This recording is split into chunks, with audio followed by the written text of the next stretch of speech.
Boss Malayalam season 6-ലെത്തിയ 6 wild card എൻട്രികളിൽ പ്രേക്ഷകർക്ക് ഏറെ പ്രതീക്ഷയുണ്ടായിരുന്ന മത്സരാർത്ഥിയായിരുന്നു അവതാരകനും ഡിജെയുമായ സിബിൻ ബെഞ്ചമിൻ. എന്നാൽ സഹമത്സരാർത്ഥി ജാസ്മിനുമായുള്ള തർക്കത്തിന് ശേഷം ആകെ തകർന്നപ്പെട്ട എന്നൊരു ദിവസം ഷോ ക്വിറ്റ് ചെയ്ത് പുറത്ത് ഇറങ്ങി പോവുകയായിരുന്നു സിബിൻ. പുറത്തു വന്ന ശേഷം ഗുരുതര ആരോപണങ്ങളാണ് ബിഗ് ബോസ് അണിയറ പ്രവർത്തകർക്ക് ചാനലിന്റെ എതിരെ സിബിൻ ഉന്നയിച്ചത്. കഴിക്കാൻ പാടില്ലാത്തത് തനിക്ക് കഴിക്കാനായി ബിഗ് ബി ടീം തന്നു എന്നും സിബിൻ ആരോപിച്ചിരുന്നു. ഇപ്പോഴത്തെ ബിഗ് ബോസ് അണിയറ പ്രവർത്തകർ തന്നോട് ചെയ്ത കാര്യങ്ങൾ ആദ്യമായി സിബിൻ വെളിപ്പെടുത്തുകയാണ്. ജിഞ്ചർ മീഡിയക്ക് നൽകിയ അഭിമുഖത്തിൽ സംസാരിക്കുകയായിരുന്നു സിബിൻ. സിബിനെ കുറിച്ച് വയലന്റ് ആയാണ് തനിക്ക് ബിഗ് ബോസ് സ്കൂളിൽ നിന്നും ആദ്യം കിട്ടിയ വിവരം എന്ന് ആരെയും പറഞ്ഞു. ബിഗ് ബോസ് കാണാറില്ല, ഞങ്ങളുടെ വീട്ടിൽ അത് ബാൻ ചെയ്തിരിക്കുകയാണ്. സിബിന്റെ തീരുമാനമാണത്. ബിഗ് ബോസ് ഡൈഹാർഡ് ഫാനായ സിബിൻ ഇങ്ങനെ ഒരു തീരുമാനം എടുക്കുമെന്ന് കരുതിയില്ലെന്ന് ആര്യ പറഞ്ഞു.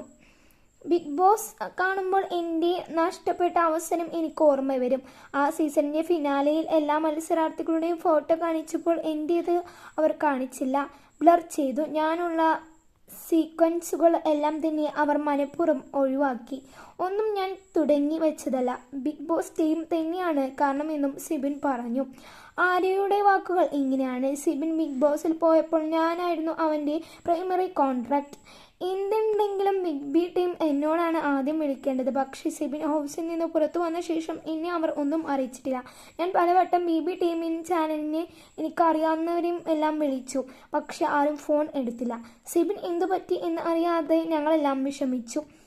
ലൈവിലും സിബിനെ കാണാനില്ല, ആരും ഞങ്ങളെ ഒന്നും അറിയിച്ചതുമില്ല. പിന്നീട് ചാനലിൻ്റെ ഒഫീഷ്യൽ തന്നെ വേദിച്ചു വിളിച്ചു. സിബിൻ്റെ അപ്ഡേറ്റ് അറിയാനാണ് വിളിച്ചത് എന്ന് പറഞ്ഞപ്പോൾ അവർ പറഞ്ഞത് ചില കാര്യങ്ങളാണ്. അവിടെ മുതൽ കഥ മാറി. സിബിൻ സ്ക്രീനോഫിനോടെ ഹിസ്റ്ററി ഉണ്ടോ എന്നാണ് ചോദിച്ചത്. സിബിൻ കുറച്ചു വയലൻ്റാണ്, ഇങ്ങനെയൊക്കെ മുമ്പ് സംഭവിച്ചിട്ടുണ്ടോ, സിബിൻ മെൻ്റൽ പ്രശ്നമുണ്ടോ എന്നൊക്കെയാണ് അവർ എന്നോട് ചോദിച്ചത്. എൻ്റെ അറിവിൽ അങ്ങനെയൊന്നുമില്ലെന്ന് മറുപടി കൊടുത്തു. സിബിൻ്റെ സഹോദരനും കൂടിയ പാരൻസും എല്ലാം ശേഷം ഞാൻ വിളിച്ചു, വിശദമായി അന്വേഷിച്ചു. അവർക്ക് യാതൊരു അറിവുമില്ല, എല്ലാവരോടും പേടിച്ചു. അവർ പറയുന്നത് കേട്ടപ്പോൾ മണിച്ചിത്രത്താഴിൽ ശോഭന ബുക്ക് വലിച്ചെറിഞ്ഞ് ഓടുന്ന രംഗങ്ങളാണ് എനിക്ക് ഓർമ്മ വന്നത്.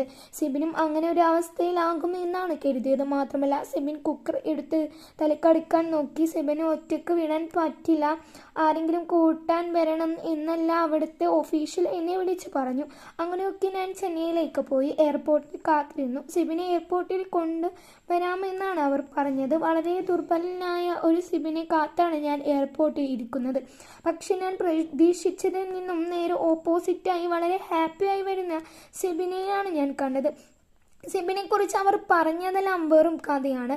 സിബിൻ ബിക്ക് കൊടുത്ത ഗുളികകളൊന്നും സിബിൻ കഴിച്ചില്ല, അത് ഇപ്പോഴും സൂക്ഷിക്കുന്നുണ്ട്. ആ ഗുളികയെക്കുറിച്ച് ക്ഷീണിച്ച് അവശനായി തിരികെ പോകുന്ന സിബിനെയാണ് ചാനൽ ക്രൂ പ്രതീക്ഷിച്ചത്. സിബിൻ മീഡിയയ്ക്ക് മുമ്പിൽ വാ തുറക്കാതിരിക്കാൻ ശ്രദ്ധിക്കണമെന്ന് എന്നോട് ചാനൽ ക്രൂവിലെ അംഗം പറഞ്ഞു എന്നും ആര്യ പറഞ്ഞു. എനിക്ക് അവർ മരുന്ന് തന്നു എന്ന് പറഞ്ഞപ്പോൾ പലരും വിശ്വസിച്ചില്ല.